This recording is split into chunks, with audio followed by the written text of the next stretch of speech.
De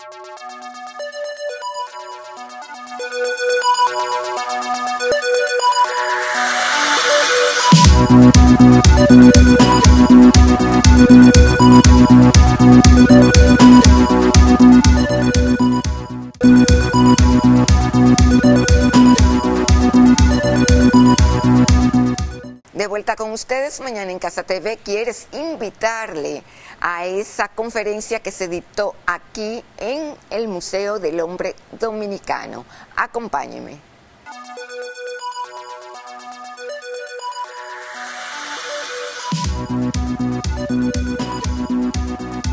Yo lo que quiero es daros una charla, digamos, un poco light. O sea, no una charla científica pesada, pero sí que entendáis un poco qué es el arte rupestre y sobre todo qué es el arte rupestre en la República Dominicana. El arte rupestre es el origen de todo el arte que nosotros vemos. Nosotros tenemos un fabuloso museo de arte moderno, pero el arte rupestre como que la gente no se preocupa mucho y es el origen y la base de todo este arte que nosotros podemos ver ahora. Estos cuadros multimillonarios que se subastan, su origen está aquí precisamente. Y se ha conservado porque los pintores ancestrales pintaban en cuevas y entonces gracias a que la temperatura y la humedad se mantiene constante y además que ellos utilizaban unos pigmentos de mucha calidad ya probados durante generaciones y generaciones, pues se han podido conservar montones de obras que realmente sería impensable en la actualidad, porque hoy en día hablar de un cuadro del Renacimiento que tiene 500 años es una cosa inmensa, ¿no? O sea, ¿cómo ha podido aguantar un cuadro 500 años?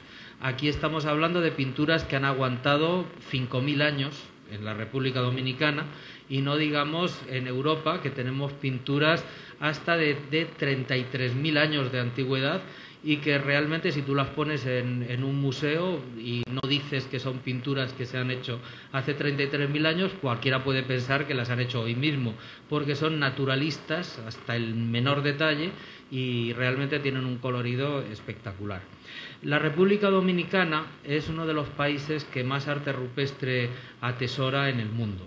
O sea, y no es un eufemismo, o sea, realmente somos una potencia en cuanto a arte rupestre porque las poblaciones prehispánicas que vivían en la isla tenían el arte rupestre como una forma de expresar su espiritualidad. Entonces, como las cuevas eran sus templos naturales y de hecho ellos pensaban que la humanidad había salido de una cueva y también sus deidades, el sol y la luna, habían salido de una cueva, pues lógicamente en las cuevas era donde pintaban sus cosas más sagradas. Entonces pintaban sus historias mitológicas, su conocimiento ancestral, por ejemplo, sobre el calendario, que era muy importante para ellos porque era la base de su economía agrícola. Todos los pueblos agricultores tienen que tener un calendario que es lo que les permite controlar las cosechas y no morirse de hambre. Lógicamente eso tiene mucha importancia y esos conocimientos los vemos con mucha frecuencia expresados en las cuevas. Otros pueblos de Centroamérica también han pintado en las cuevas, pero no tanto como los pobladores prehispánicos de las Antillas. Por ejemplo, los mayas y los aztecas pintaban en las cuevas, sobre todo los mayas. Hay una cueva que se llama Nachtunish, que tiene más de 100 pinturas espectaculares. Yo he visitado algunas cuevas mayas, pero realmente tienen poca pintura, porque ellos conocían el papel. Entonces, sus historias, su mitología, sus misterios del calendario lo plasmaban en papeles. Y claro, pues digamos que las cuevas ya pasaban un poquito a un segundo término. Desgraciadamente, con la conquista española esos papeles fueron quemados. Es curioso que Fray Bernardino de Sahagún, que fue el obispo que quemó todos los libros que pudo encontrar, prácticamente casi todos los que había, de los mayas, curiosamente fue el que además escribió una historia de los mayas y de sus creencias religiosas, y muy respetuosa, por cierto. Entonces es curioso que el tipo que destruye toda la herencia cultural de un pueblo es el que nos regala con el único conocimiento que nosotros tenemos amplio de la historia cultural de ese mismo pueblo. Aquí en las Antillas no pasó eso. O sea, realmente los españoles Y bueno, y los franceses en otras islas y los ingleses donde pudieron, acabaron con la población local y no se preocuparon gran cosa de lo que ellos pensaban. Solamente hubo una excepción, que fue un cura que se llamaba Fray Ramón Pané, que vino con Colón en 1493, y Colón, que era muy vivo, le dijo que tenía que vivir con los indígenas para, además de estudiar y aprender su idioma, enterarse de cuáles eran sus creencias religiosas, para así poder de alguna manera pues introducirles con más facilidad tanto en la religión católica como utilizar también su religión para poder manejarlos.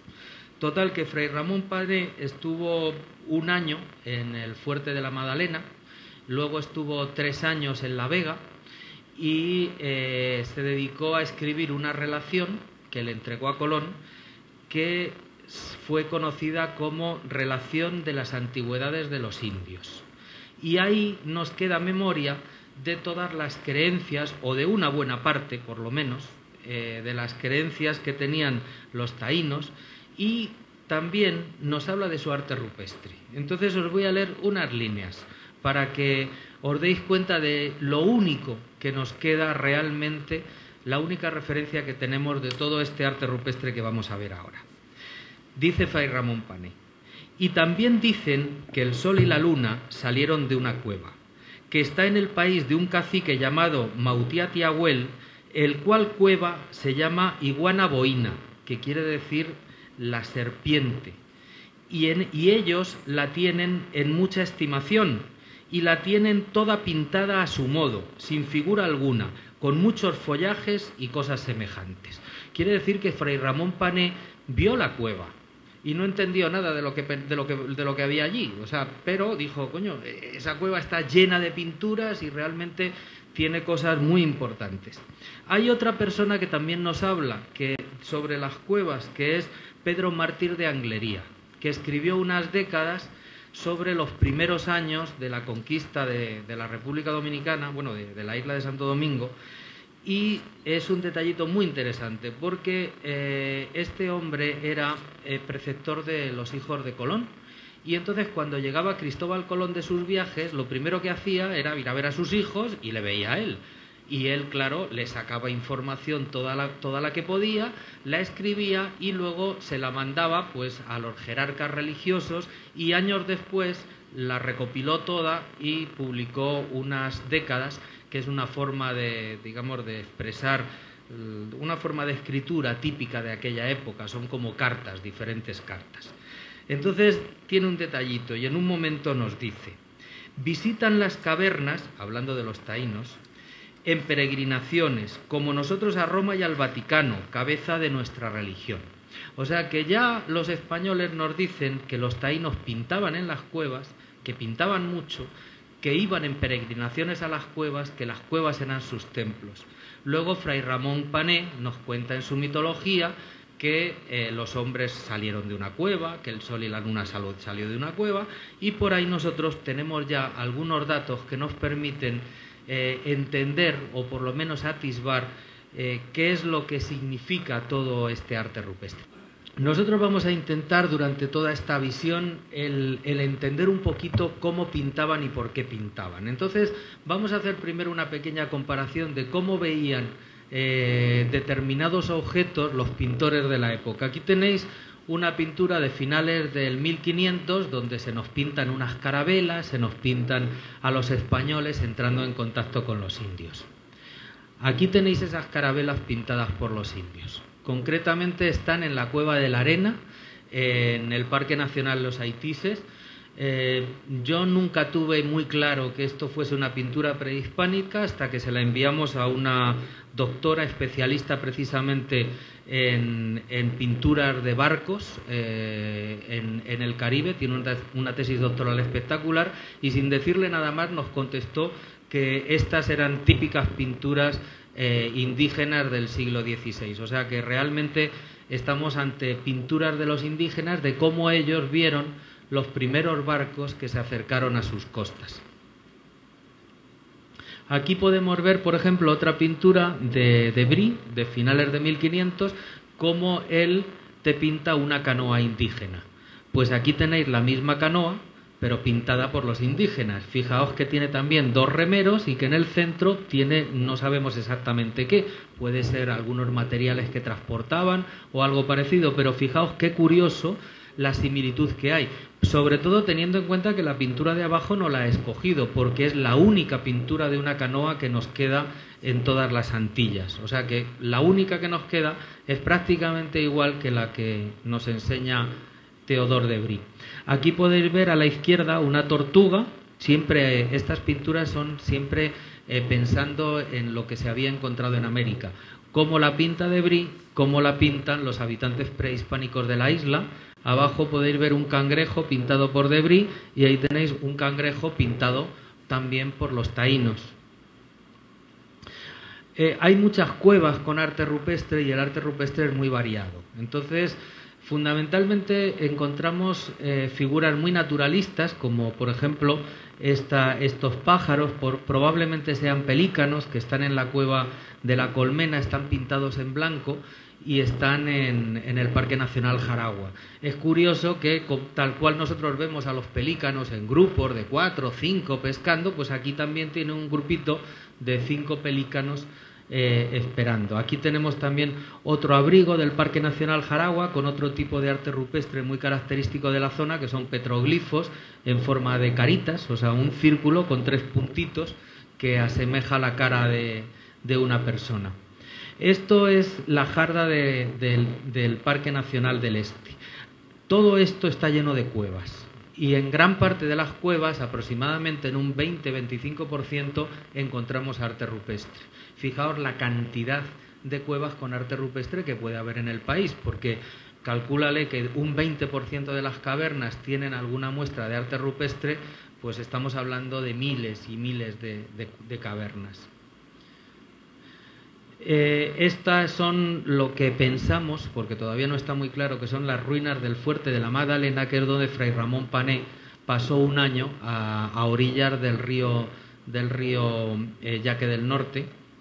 Y aquí tenemos las ruinas de la Vega Vieja, que es donde Fray Ramón Pané pasó otros 3 años con otras tribus, también estudiando sus creencias. Nosotros en la República Dominicana hemos podido encontrar 3 escuelas diferentes de pintura rupestre.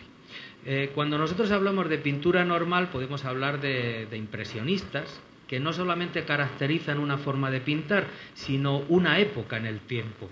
Podemos hablar también de, no sé, del arte renacentista del Quinquecento, que estamos hablando de lo mismo. Arte renacentista del 400 y el 500, además de tener unas características determinadas, se hace durante un tiempo. En el arte rupestre tenemos lo mismo. Tenemos diferentes escuelas de pintura, pero claro, cada escuela de pintura hay un montón de pintores que la siguen. Y esas escuelas de pintura nos caracterizan también un espacio dentro del tiempo. Que eso es lo que no tenemos nada claro, porque todavía no hemos podido hacer análisis de pigmentos y fechar las pinturas que tenemos en el país, porque es muy caro, cuesta como $900 cada fechado y tendríamos que fechar muchas y no hay dinero. Y como desgraciadamente